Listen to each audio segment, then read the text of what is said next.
Milton Friedman dalam bukunya berjudul Capitalism and Freedom menegaskan, one of the great mistakes is to judge policies and program by their intention rather than their results. Yakni, salah satu kesalahan besar adalah menilai kebijakan dan program berdasarkan niatnya, bukan berdasarkan hasilnya. Dapat kita buktikan berdasarkan data Badan Pusat Statistik, saat ini ekonomi Indonesia 2025 tumbuh positif di angka 5,11%. Begitupun indeks kualitas lingkungan hidup turut naik signifikan dari 70,27 menjadi 76,49. Assalamualaikum warahmatullahi wabarakatuh.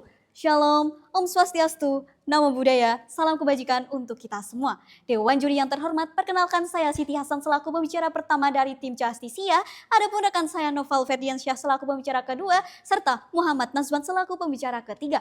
Untuk pertama kalinya dengan tegas saya menyatakan ketidaksetujuan tim kami terhadap mosi kali ini, yakni penekanan berlebihan pada pertumbuhan ekonomi telah mengaburkan prioritas negara dalam merespon krisis ekologis. Dewan juri, mosi ini hadir dikarenakan maraknya isu publik dengan penilaian yang beragam tentang bagaimana cara pemerintah memberikan kebijakan terkait kerusakan yang terjadi dari segi administrasi. Ekologis, menurut perspektif PDB, sering dikaitkan dengan dampak pertumbuhan ekonomi terhadap lingkungan. Sedangkan ekonomi sendiri sesuai dengan pasal 33 ayat 1 Undang-Undang Dasar Negara Republik Indonesia tahun 1945 menegaskan bahwa perekonomian disusun sesuai usaha bersama atas asas kekeluargaan. Memasuki pilar argumentasi kami, yang pertama yakni secara filosofis, kami memandang bahwa perlindungan lingkungan hidup merupakan upaya sistematis dan terpadu yang menyatu dengan pemanfaatan dan pengawasan hukum untuk melestarikan fungsi lingkungan. Berdasarkan pasal 1 angka 3 Undang-Undang Nomor 32 Tahun 2009 tentang perlindungan dan pengelolaan lingkungan hidup PPLH. Kedua, secara yuridis, memasuki pasal 33 ayat 4 konstitusi kita mengatur bahwa perekonomian nasional diselenggarakan berdasarkan demokrasi ekonomi dengan prinsip kebersamaan, efisiensi, berkeadilan, berkelanjutan, dan berwawasan lingkungan. Yang ketiga, yakni secara empiris. Pada pasal 71 dalam Undang-Undang Nomor 32 Tahun 2009 PPLH memberi wewenang kepada menteri, gubernur, atau wali kota untuk mengontrol ketaatan pelaku usaha atau kegiatan terhadap lingkungan.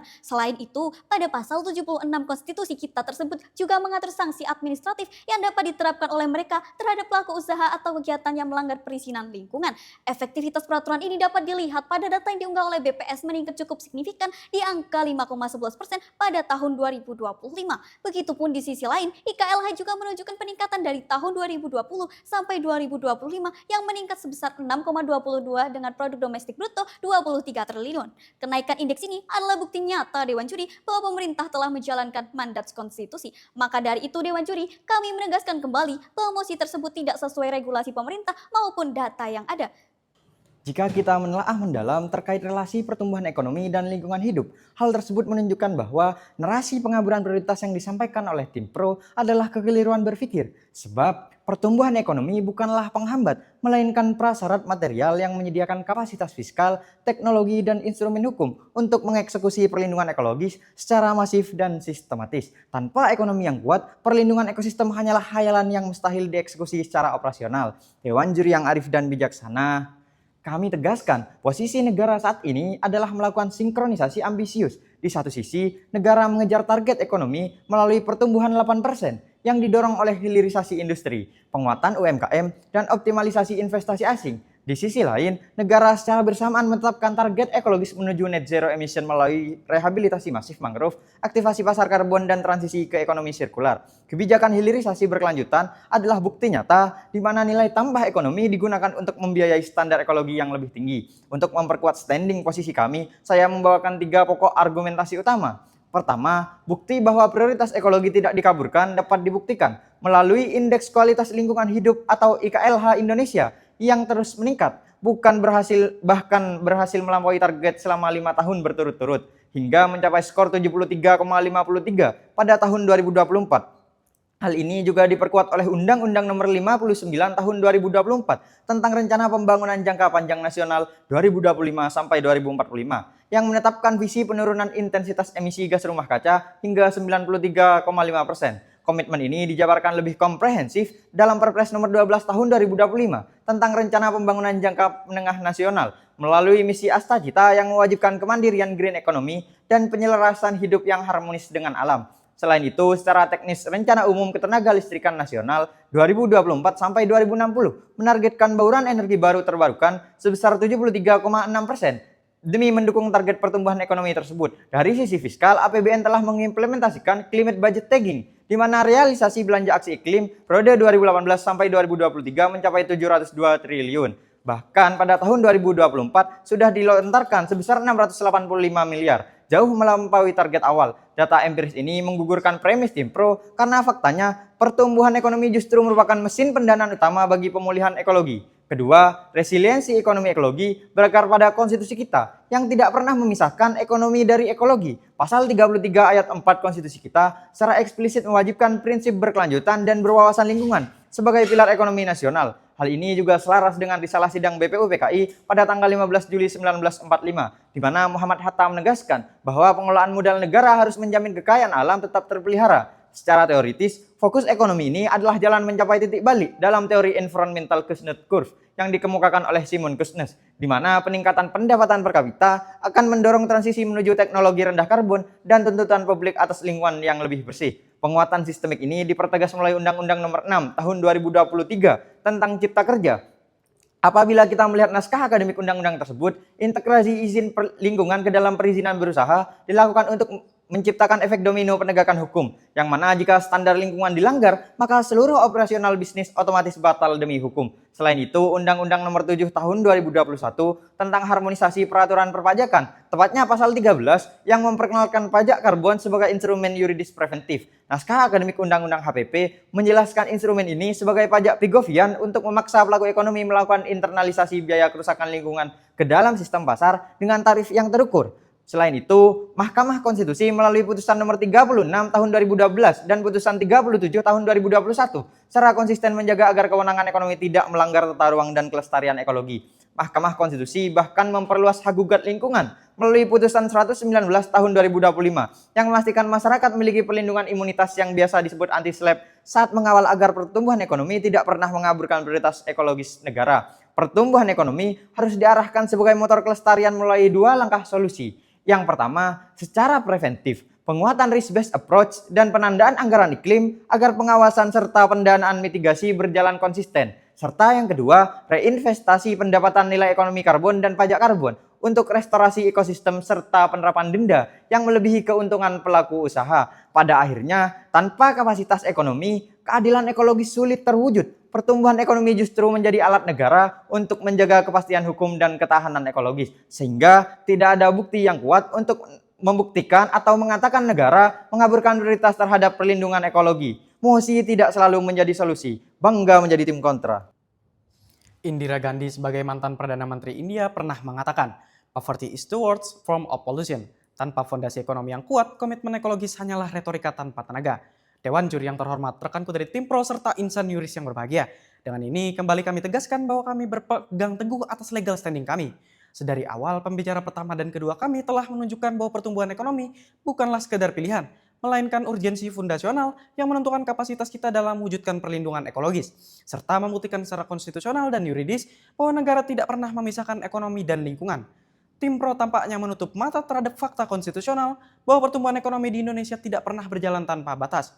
Padahal pembicara kedua kami sudah membuktikan melalui pendekatan konstitusi. Dewan Juri, sejatinya tim pro telah terjebak dalam false dikotomi dengan membenturkan pertumbuhan ekonomi dan perlindungan lingkungan sebagai dua kutub yang berbeda. Ini jelas cacat secara logika maupun hukum, karena mengabaikan amanat undang-undang. Memasuki bahtera argumentasi, izinkan saya membuktikan bahwa klaim tim pro sepenuhnya tidak berdasar pada realita. Pertama, secara empiris, akar krisis ekologis bukanlah pertumbuhan ekonomi, melainkan kegagalan dalam menegakkan regulasi yang telah ada.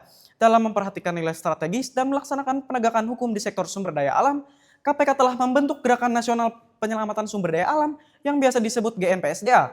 Berdasarkan laporan Korsup Minerba oleh KPK melalui GNPSDA, realitas di Indonesia menunjukkan bahwa kerusakan lingkungan lebih sering dipicu oleh tumpang tindih perizinan dan lemahnya pengawasan.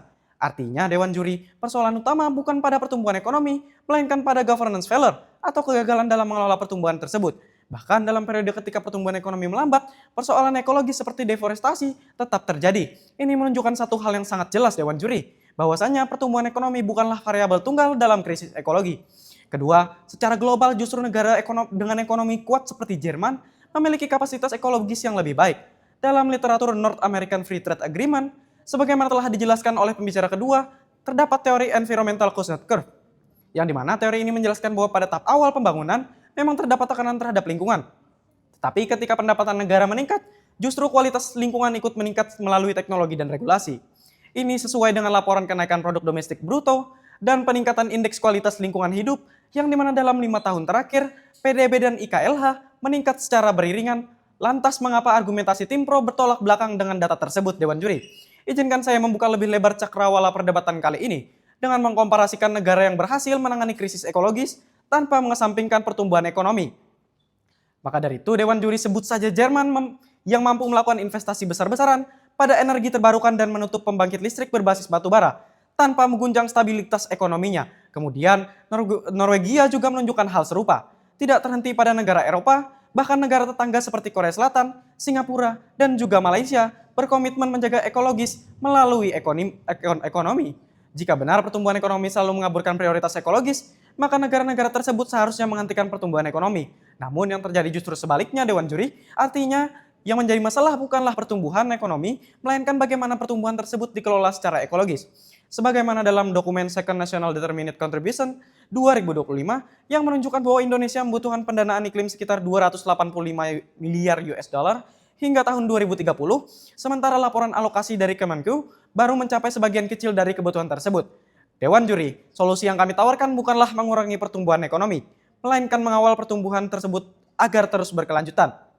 Maka dari itu, Dewan Juri, terhadap solusi preventif yang kami tawarkan, di mana negara harus memperkuat risk-based approach dengan memperluas implementasi climate budget tagging dalam sistem perizinan dan alokasi dana sehingga kegiatan ekonomi dengan risiko tinggi berada dalam pengawasan ketat dan sesuai amanat undang-undang. Dan untuk solusi kuratif, negara harus mengoptimalkan nilai ekonomi karbon sehingga nilai tersebut harus sesuai dengan pendapatan dari pajak karbon dan dialokasikan melalui Badan Pengelolaan dan Lingkungan Hidup untuk restorasi ekosistem.